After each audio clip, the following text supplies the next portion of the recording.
I'm back. So I've been gone for a while. That's quite big. Impressive. Okay, well, not gone, but just not making videos. Well, that's not true either. It's complicated.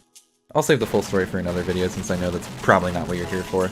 But I do want to acknowledge the fact that my channel did kind of blow up for a bit there during my hiatus, and I've been still getting a lot of great comments, support, and feedback in my absence.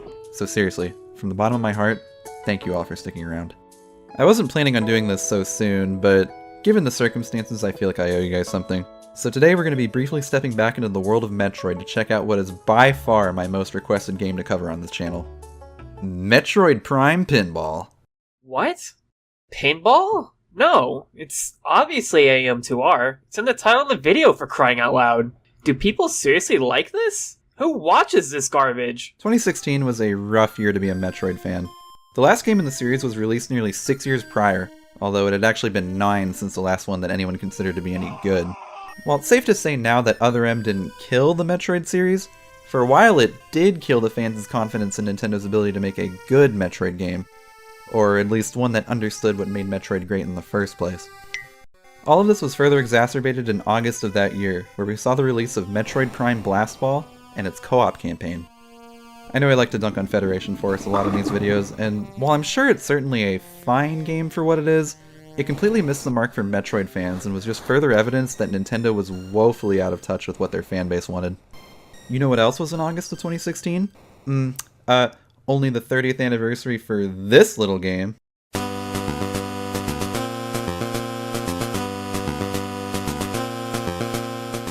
Not a lot of game series can say they survived an entire 30 years. It's a pretty big milestone that game companies usually like to acknowledge.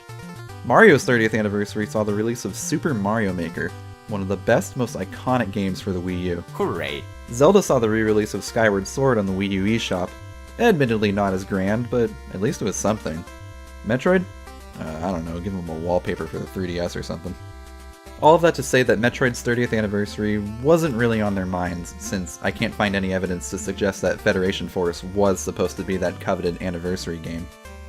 Whether they intended it to be or not, releasing such an unpopular game in place of an actual celebration, or hell, even an acknowledgement, really soured a lot of views towards Nintendo regarding the series at this time. But that's not where the story ends for Metroid this year. No, in fact, I've been misdirecting you, dear viewer, because 2016 was a great year to be a Metroid fan. For the previous 10 years, a small but extremely dedicated group of hardworking fans came together under the direction of Milton Guasti to create their own Metroid game, a remake of Metroid 2. Guasti was so impressed with the graphical style and gameplay fluidity of the recently released Zero Mission that he figured, hey, why can't we get something like this for Metroid 2? Especially considering that Metroid 2 is arguably the most important chapter of the entire saga. The baby. And you know what he did after that? He got to work. Copyright law be damned, my boy had coding knowledge and a dream. While I'm admittedly a bit uninformed on the Metroid fan game scene in particular, this is a big reason why I'm always excited to see any kind of fan project. The creators of these games aren't in it for the money, they genuinely want to expand on the worlds that they enjoy and are driven purely by their passion for game design. The project was codenamed AM2R, short for Another Metroid 2 Remake, being a tongue-in-cheek reference to the numerous other Metroid 2 fan recreations at the time. But even when those other projects faded away in the developers' recycling bins, the name AM2R stuck, and after 10 long years, working only on the team members' spare time and with zero budget, AM2R was released to critical acclaim and garnered widespread media coverage, getting a decent level of attention from those outside the small Metroid fan community. This, included Nintendo, who subsequently shut down the entire project and threatened legal action against Guasti only a few short days after AM2R's initial release. 2016 was a rough year to be a Metroid fan. Of course, what gets uploaded to the internet stays on the internet, except for my favorite Minecraft Let's Plays that were uploaded to Machinima, damn it. So there wasn't really anything Nintendo could do to stop people from actually playing it. For a while there was a somewhat popular theory that Nintendo knew about AM2R while it was in development, and waited until it was finished and circulated a bit before taking it down for show to protect their branding. But this is seriously giving Nintendo too much credit. They are notoriously ruthless when it comes to fans using their IP. They strike down re-uploads of their music, those amiibo cards that I mentioned in my Samus Returns video are still MIA, They even requested the Game Awards to remove AM2R from 2016's Best Fan Game category. They are cartoonishly evil when it comes to this kind of stuff. Another argument I see a lot in hindsight is that they took down AM2R in order to protect their own remake of Metroid 2, Samus Returns for the 3DS, which came out only a year later, and I feel that this is actually somewhat likely. This inadvertently ended up actually being a detriment to Samus Returns' case, with many people comparing it unfavorably to AM2R. I chose not to bring up AM2R at all in my Samus Returns video because A, that topic was already done to death even 2 years ago, and B, I wanted my main takeaway from Samus Returns to be that while it was a fun but heavily flawed game, it took a lot of risks and was a good initial prototype for what would eventually become Metroid Dread, which is a genuinely fantastic Metroid game, and AM2R just didn't really fit in that conversation. Needless to say, I'm not very interested in adding to the AM2R versus SR debate. They're both good for different reasons and are both worth playing.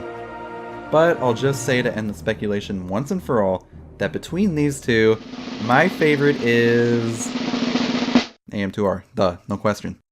Its gameplay is literally modeled after my favorite 2D Metroid game, But that's not all there is to AM2R. While the story of its development often precedes it in a lot of ways, the game itself is not just Metroid 2 given a zero-mission colored coat of paint. It really is so much more than that. Trust me when I say that the 10-year development time is entirely justified. Let's finally jump into the game and see just what exactly all the hubbub is about.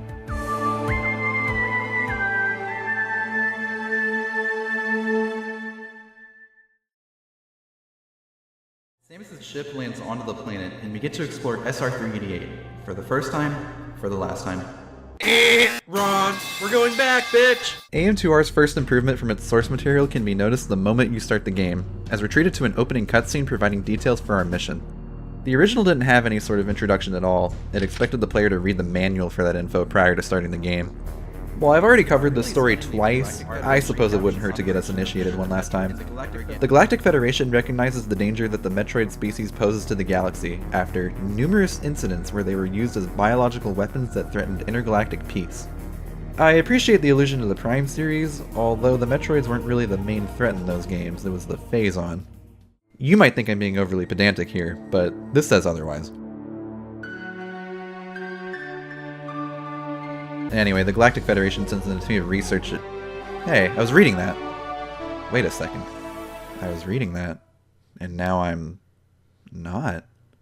We finally have skippable cutscenes in a Metroid game! Gentlemen ages 18 to 44? I seriously have no idea why this is such a massive issue that Nintendo can't figure out. I know Super and Fusion have a sort of workaround where you can copy an empty save file to skip the cutscene, but it's not intuitive at all. Even Dread, which lets you skip every other cutscene in the game and lets you mash A through all of Adam's dialogue, inexplicably doesn't let you skip the opening text sequence. For whatever reason, Nintendo games tend to not offer many options to the player on different ways to enjoy their game, and I find that it's usually to their detriment. But we're not dealing with Nintendo today. We're dealing with the fan community, which usually has a better grasp on what fellow fans actually want in their game.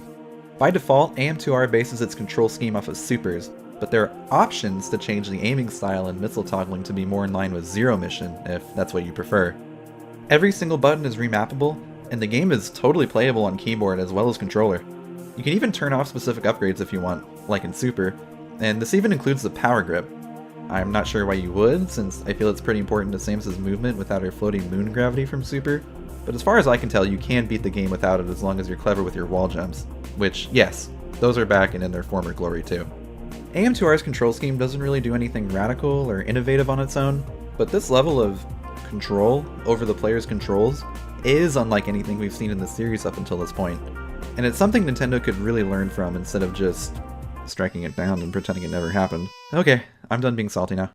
The layout of the opening cave is extremely similar, if not completely identical to Metroid 2's cave, and I feel like it does just as good of a job silently teaching the player about the basic mechanics of the game. You can break blocks, go into Morph Ball to squeeze through small gaps, climb ledges, use missiles to open red doors, you get the gist. However, this is where the game also teaches the player about a new mechanic to AM2R, the scan log. It's essentially this game's way of doing Prime-styled storytelling, by scanning the environment and reading Samus' interpretation of the world around her, but adapted to work in a 2D game. Scanning happens automatically, with a non-intrusive notification popping up like, "Oh, hey, I thought you might want to read this. Okay."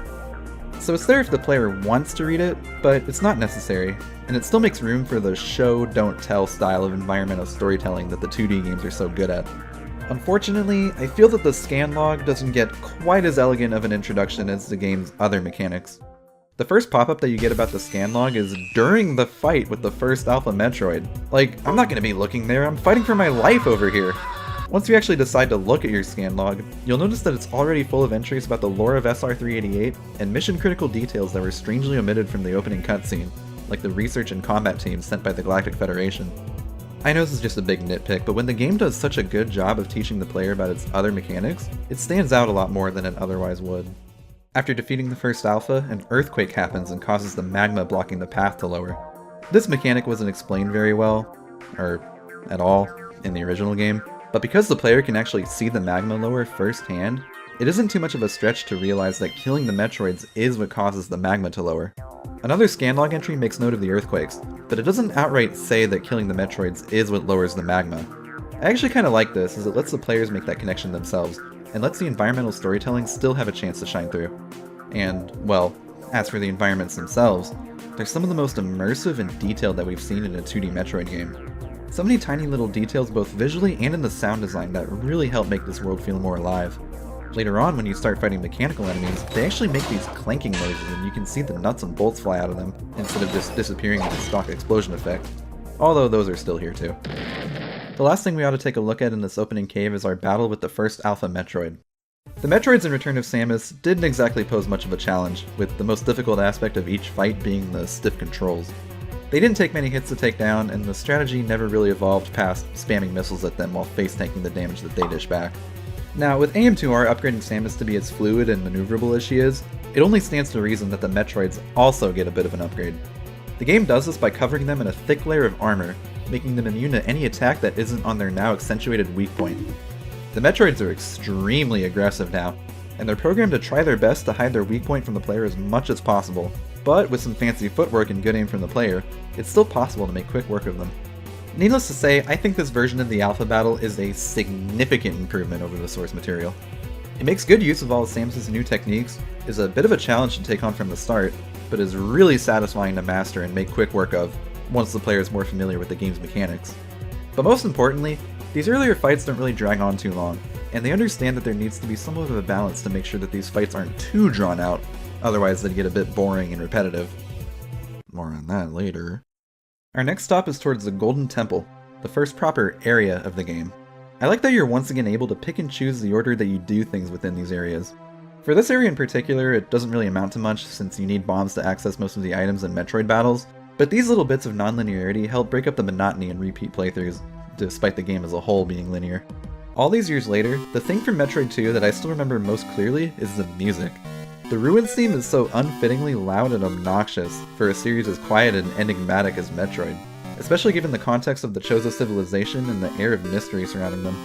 That isn't to say there can't be more jovial tunes.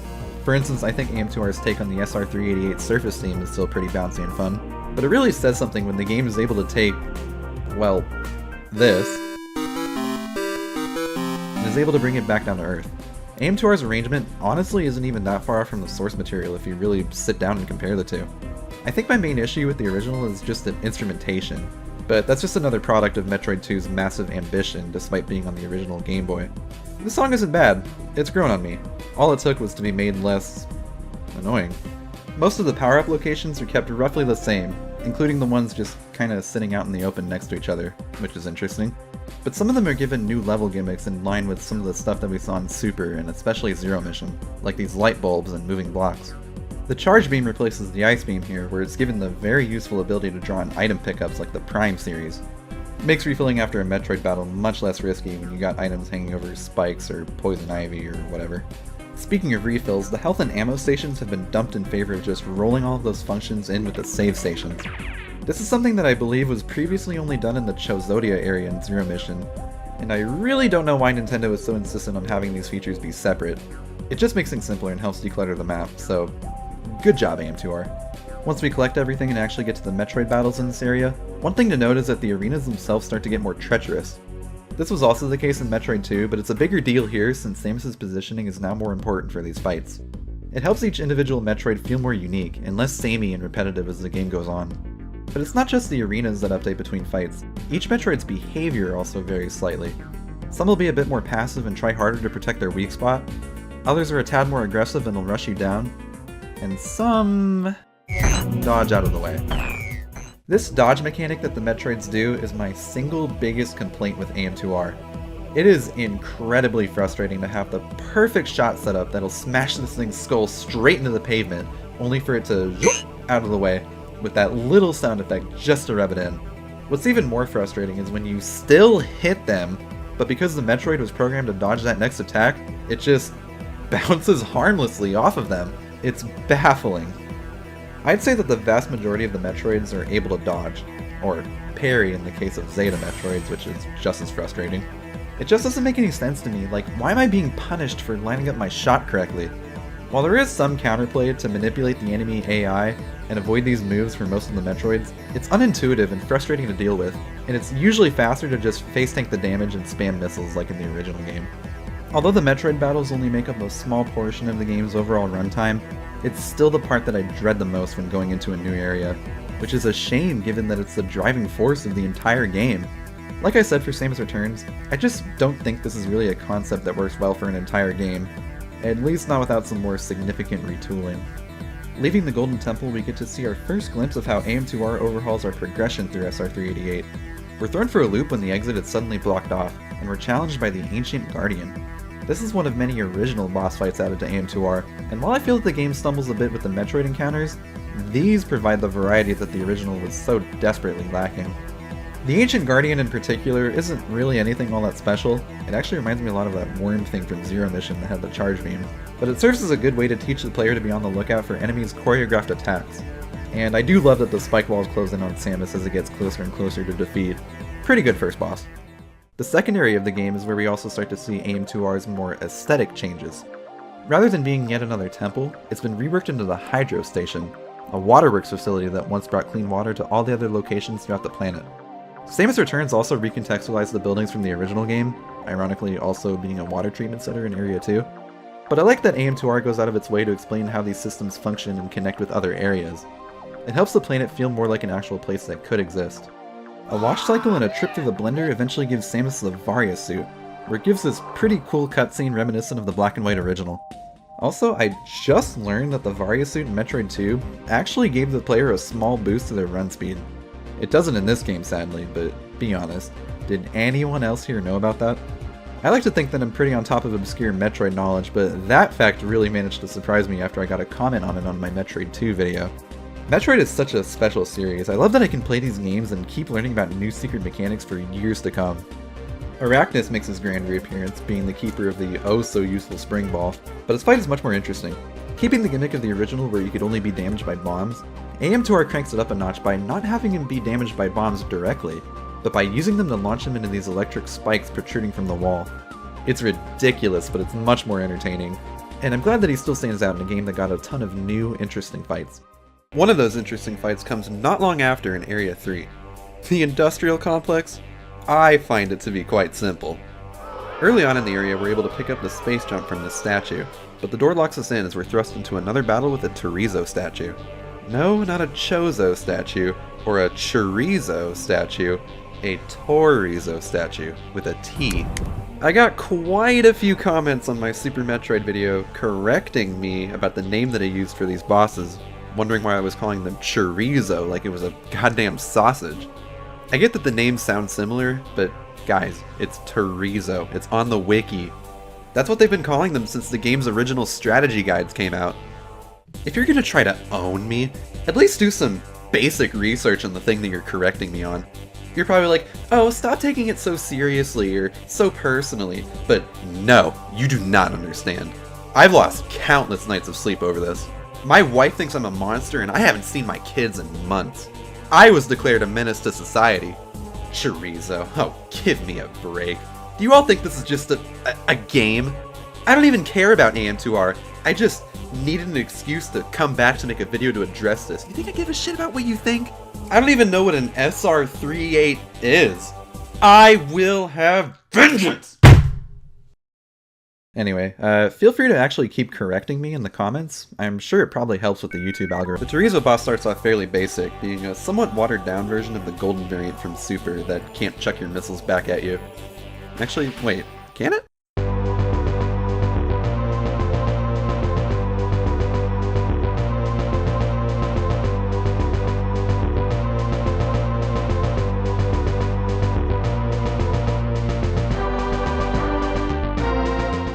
Alright, no, it can't. Once you get it down to its knees, it grows wings and starts dive-bombing you from off-screen. It's a little extravagant for a Metroid boss, but I like that it ties in with the space jump that it gives you, being one of the only Metroid bosses I can think of that puts it to use during the fight. I actually like this fight a lot, and I believe it's one of the highlights of the game. The rest of the industrial complex is unfortunately my least favorite area in the game. I don't know what it is about Area 3 and all these versions of Metroid 2, but I noticed that it's my least favorite area in all of them. Well, actually, that's not true. I know exactly why it is that I don't like this area. It's the one with the single most amount of Metroids of all the areas, and it's just made up of these long, meandering corridors with hardly any branching paths that just aren't super interesting to travel through. Then you beat all the Metroids down the path and you go all the way back that you came just to go down yet another straight corridor. It gets exhausting doing all of that in just one area, and this applies to all the Metroid 2s, not just AM2R. The inside of the complex has a few redeeming qualities, so it's not all bad. Here, Samus is able to pick up the Speed Booster, the second upgrade due to this remake. The Speed Booster has always been my favorite Metroid power-up, and AM2R puts it to good use. Of course, there's the usual supply of new shortcuts and Shine Spark puzzles, but we also get some fun interactions with these conveyor belts, and it really helps with the backtracking out of here, at least in the factory section. Samus still gets the Spazer Beam here, but because the Plasma Beam has been moved to a later location, the Spazer isn't immediately invalidated, and it actually feels pretty good to pick up here. I like that it gives you an easier time to clear all the sand out of the way, and it really helps with those little robot plate things that love to swarm you here. The puzzle to get the super missiles is pretty cute. You remotely control this drone to break open holes for Samus to get through the room, and it actually reminds me a lot of Axiom Verge now that I think about it. And that game rules! So, anyway, since I can't think of a transition, this dark area just sucks, and it really drags the rest of the industrial complex down.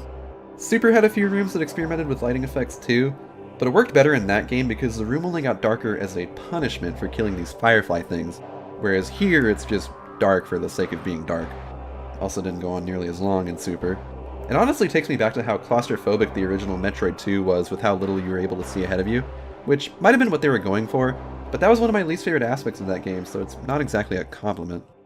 The next area isn't really an area, it's just some more long, straightforward pathways that lead to a handful of Metroid fights, so yay! But early on we get to see the remains of a Galactic Federation outpost, being what's left of the research team that we were sent to rescue. The research and combat teams were just a throwaway detail from Metroid 2's instruction manual, and were nowhere to be seen in that game at all. AM2R actually turns that small tidbit into a major plot point within the game itself, and it's a great addition.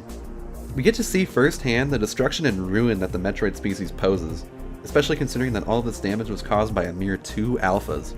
I love that the main SR388 theme actually changes from here on out.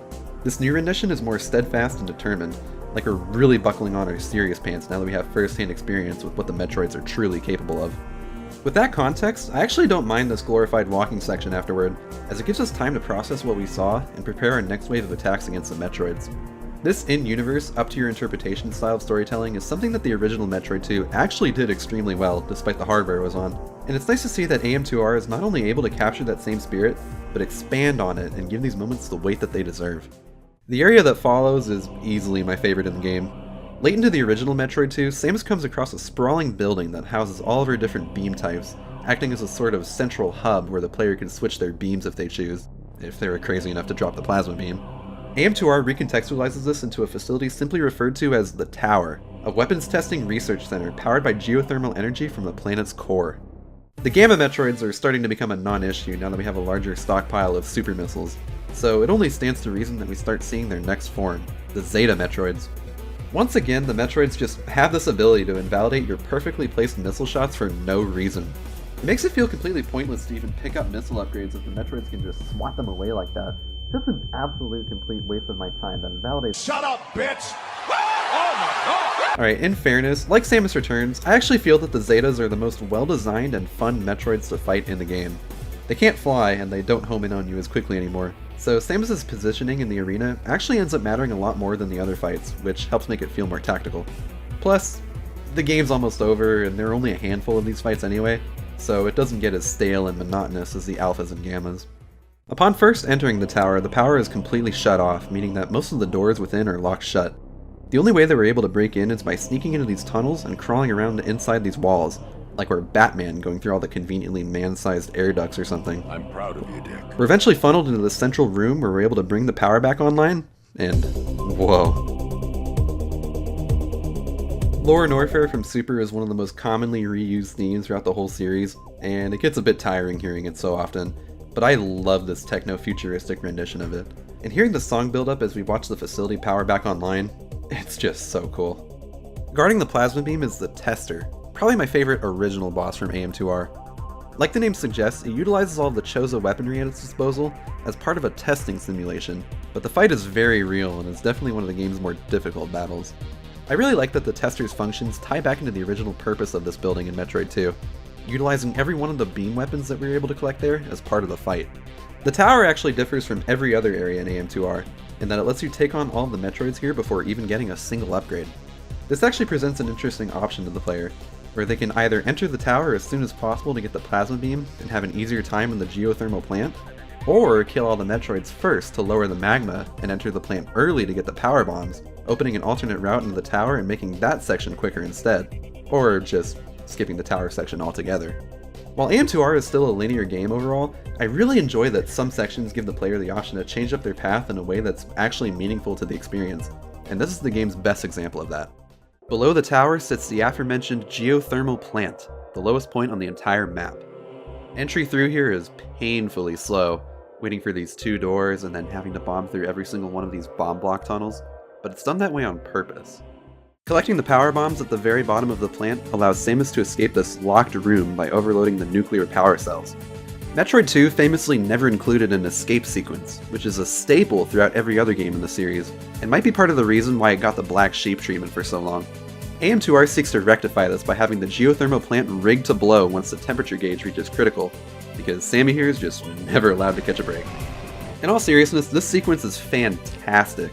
Going through all those slow, meandering tunnels hits so much different when you have to do it in reverse with all these explosions and fucking battle tanks blocking your path. It even puts your new upgrade to good use once you're finally about to reach the end, and realize that your last remaining power bomb is able to blast through all those bomb blocks in your way. But even that's not going to cut it when you make it to those godforsaken blast doors with only seconds to spare.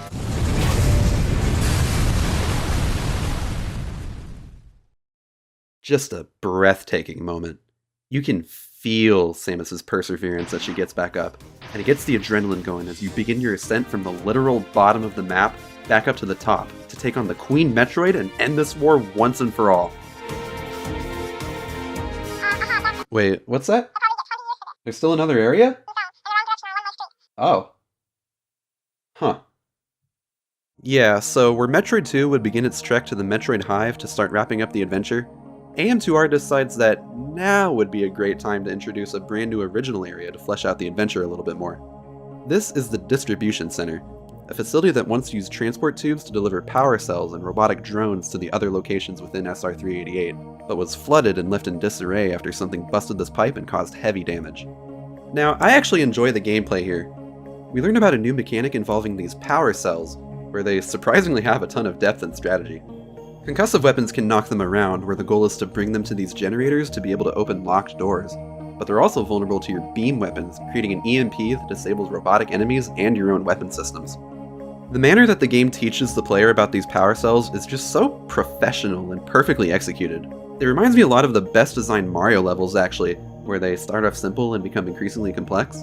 It's nothing short of remarkable for a fan game, which oftentimes struggle with creating balanced difficulty curves. We also get to use the transport tubes here, which deliver Samus to different parts of the area, eventually even unlocking a central hub for fast travel to most of the game's previous areas, actually making backtracking for item collection much less painful than even most of the official 2D Metroid games. Some areas even start spawning power cells to unlock more hidden items and secrets, giving the player more of a reason to want to come back and see what's changed.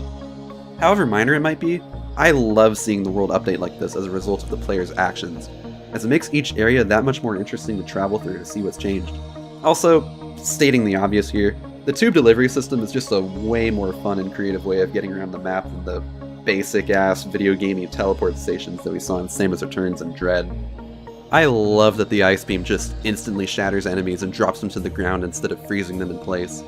Makes for an incredibly satisfying final weapon upgrade just through the visual effects alone, not to mention the sheer power of it all. Oh look, Samus turns into a better Smash character. Like I said, I enjoy the gameplay here, but its placement in the game's progression kinda leaves me scratching my head. To me, the tower is a much more fitting penultimate area. I get that the distribution center unlocks fast travel and has the most powerful beam weapon in the game, but come on, the tower is just way cooler thematically, and that escape sequence is the perfect motivator to rise up and finish out the mission. These two areas really should have been switched in my opinion. I think they were trying to make the distribution center seem more epic than it actually is when they have Samus activate the facility when she first enters, but we literally just did that in the tower, so that's a bit repetitive. I also don't know why the mandatory path forward is inside the fast travel room that otherwise takes you to entirely different areas for optional bonuses. Wait, Ceres from Metroid Fusion? Okay, I take back everything I said, this place is awesome.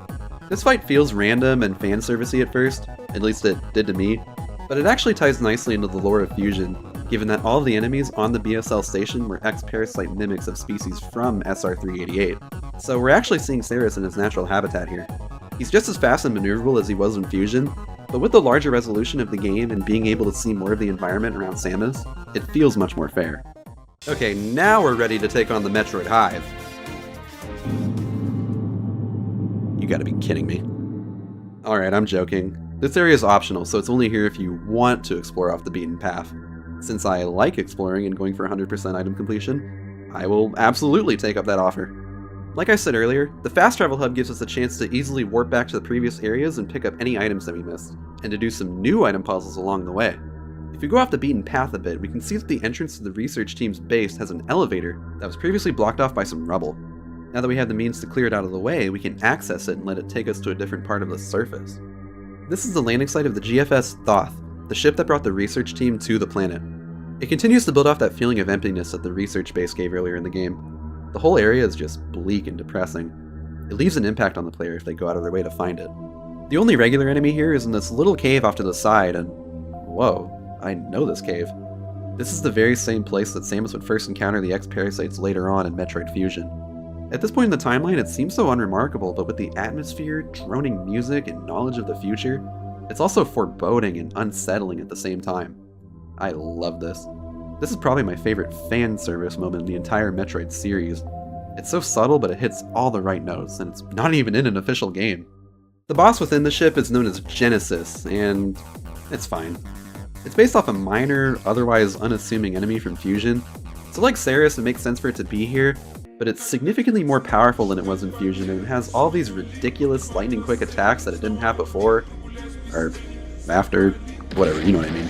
Then the scan log has an entry for it that states it's one of the oldest and most powerful creatures on the planet, and I don't know, this is where I started to roll my eyes a bit. Where I felt the cave did fan service right, Genesis starts to stray away from fan service and into fan fiction in my opinion. But at its worst, it's just a little silly, and the fight itself is still pretty fun. Alright, we're done, right? No more diversions? We can continue on to the end of the game? Shit, go back! Well, we finally get to see the fate of the Galactic Federation's rescue team, and yep, to nobody's surprise, they're dead too. Well, dying, I should say. Samus shows up just a split second too late as the Metroid evolves into its final form. The Omega! The Omega Metroid, on paper, should be the most interesting and fun Metroid battle in the game. It has a lot of big, flashy attacks, it can pin Samus into a corner to make it more difficult to dodge, it has weak points that are difficult to hit, with an extra one on its back requiring a carefully timed skill shot, and it doesn't have any sort of obnoxious dodge ability to negate your damage. Sounds all well and good, but there's just one issue. It's too easy. It has some pretty big, flashy attacks, but they're all telegraphed and executed at a snail's pace. And even when it does hit you, it does like no damage. It crumples to just a few super missiles, especially if you can hit its back. And even then, regular missiles do the job just fine, if a bit slow. Fighting it honestly reminds me a lot of Mecha Ridley from Zero Mission, and you probably know what I think of that fight. While I appreciate that the Omega Metroid is more fair, It's the game's penultimate enemy. It should be harder, or at the very least not easier than what came before. Once again, the path forward slowly starts becoming more and more devoid of enemies, as only the strongest and most resilient creatures are able to survive being so close to the Metroid nest. 3 Omegas guard the entrance to the Queen's Chamber, and while I appreciate that we now have the option to quickly top off Samus's health and missiles here, I didn't even need it this time around. These things are extremely generous with the super missile drops, and there's usually enough of them on the way between each Omega that I can fully restock without having to save. The empty tunnels leading up to the Queen's Chamber are just as long and meandering as they were in the original Metroid 2. But again, I like that it provides this moment of self-reflection for the player, and lets them mentally prepare for the finale. The waterfall and background effects are just gorgeous here. It contrasts really nicely with the strange alien environments that come both before and after. Ooh, you son of a bitch! Tying into the lore established in Fusion's instruction manual, the area is now referred to as the Genetics Laboratory. It's the place that the Metroids were originally created, and is now the lair of the Queen Metroid. This place is creepy and sinister, not just because of the Metroids, but the weird, flashing, organic background, and the nondescript alien pods everywhere. Paired with the music, to me it paints a picture that perhaps the Chozo had ulterior motives in creating the Metroids, and they're not as benevolent as we've seen up until this point. This would obviously go on to be the case with the Makin tribe and Dread, but props to AM2R for being ahead of the curve on that. If that was their intention, that's just my personal headcanon. After blasting our way through the last set of larva Metroids, we come toe-to-toe with the Queen once again. The fight is mostly the same, but we're given a lot more room to actually dodge that big-ass head. Oh, and there's no more secret tunnel to be able to chicken out of the fight, so I actually take it all back. AM2R is probably the worst remake I've ever played in my life, sadly. Right when I was starting to feel like this fight is pretty vanilla for the standards AM2R setup until this point, the game literally blows a hole right through my expectations, with the Queen Metroid pushing Samus further and further back through the genetics lab and into the outside cave. She still pretty much only does the same 2 attacks, but the mere gimmick of fighting a Metroid boss across multiple rooms that you've already traveled in is just so cool to me. This is easily my favorite overall fight in the game. Besides, Metroid bosses have traditionally always been more about spectacle than anything else. After a long battle of trading blows back and forth, the Queen eventually corners Samus and tries to swallow her alive. Samus can use regular bombs like in the original game, but in what is quite possibly the only ever good callback to Other M, we also have the means to end this fight in style.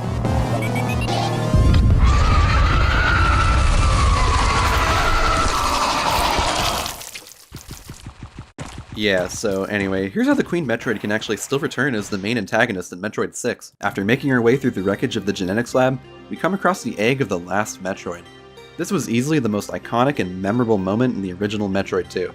The juxtaposition of the lonely, treacherous adventure that Samus had been on all the way up until this point, to the peaceful, almost serene climb back to the ship with the baby Metroid by her side, it was a form of storytelling that not a lot of video games really even attempted to do at that time, let alone a Game Boy game. And it was incredibly impressive that the game could get the player to feel that way purely through the gameplay. While I really do appreciate that Samus Returns tried to do something different with the baby Metroid sequence in that game, by trying to strengthen the bond between Samus and the baby through more exploration and combat, yeah, I can't deny that this simpler, tranquil moment is just a lot more impactful to the player.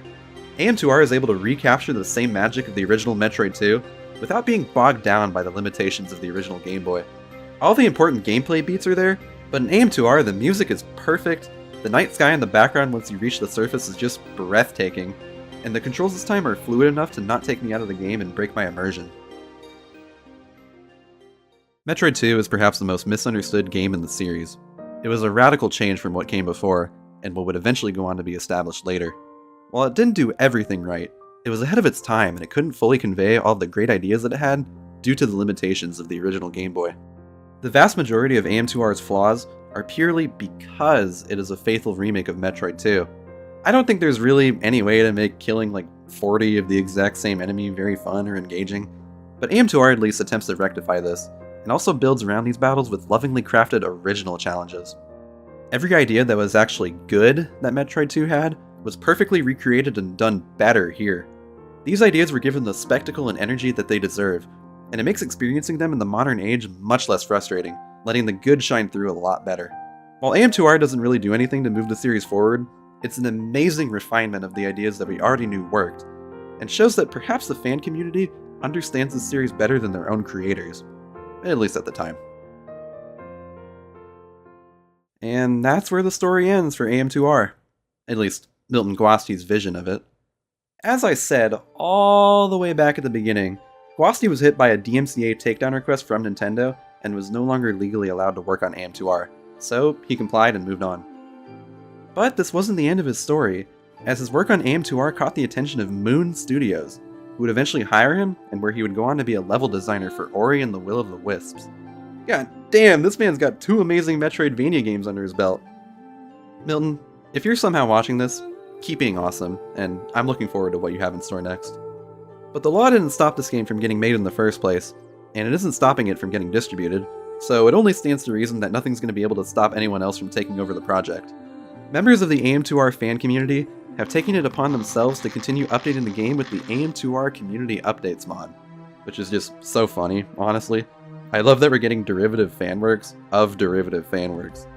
I'm not going to go too in-depth on everything about the mod here, but there's a ton of bug fixes and minor graphical changes to be seen all throughout.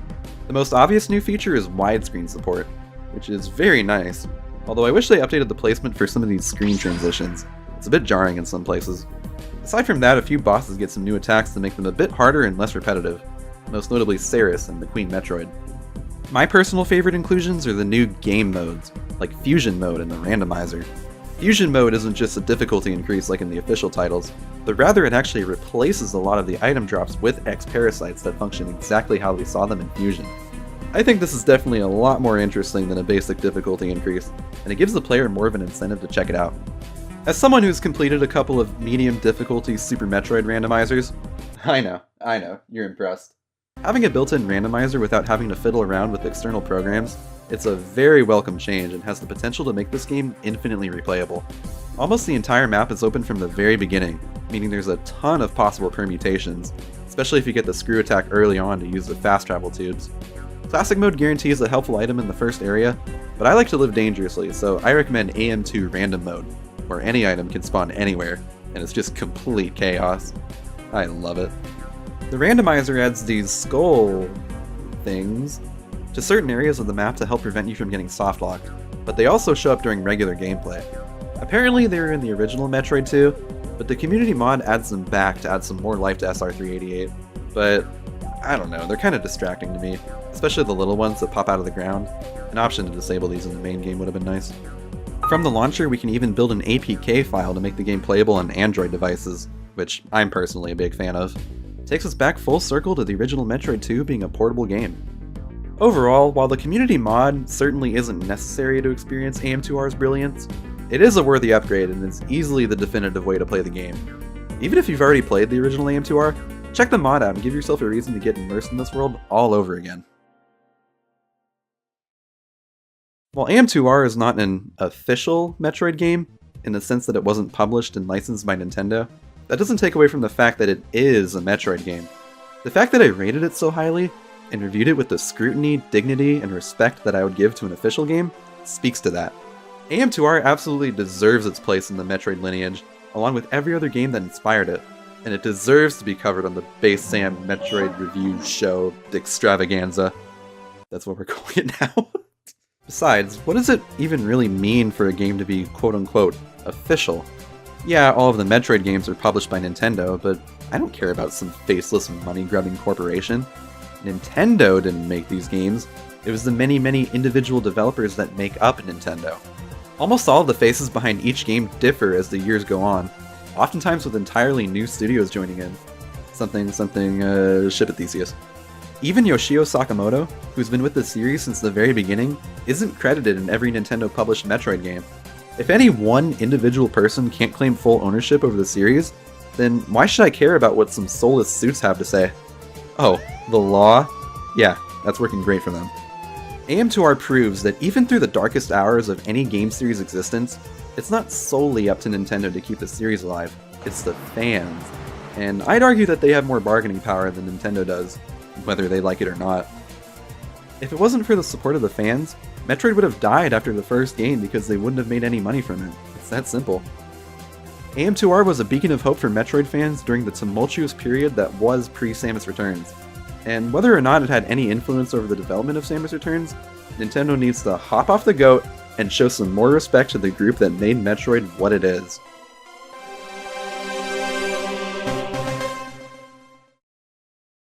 And just like how the fans are what keeps the Metroid series going, I'd like to quickly add that the fans of my videos are my motivation to continue this funny little YouTube series. Seriously. While I like working on YouTube videos, I can't honestly say if I think it'd even be a consideration for me at this point, if it wasn't for all the great feedback and support that I got on my Metroid videos over the past 2 years. Your words help me refine and shape my ability to praise and criticize the things I love in my own way, by helping me find out what my own way is. And I hope that's more apparent here in this video than it has been before. Like I said, I won't go into too much detail in my absence here, maybe another time, but hey, maybe now that I've actually liked the way that a video's turned out, hopefully the next wait won't be nearly as long. But I also really don't like making broken promises, so you didn't hear me say that. Thanks for watching. Like, subscribe, leave a long string of multiple rude comments in a row making fun of me about how wrong I was about everything. Whatever, I don't know. Do whatever feels right in that beautiful gut of yours. I'll see you next time. Take care.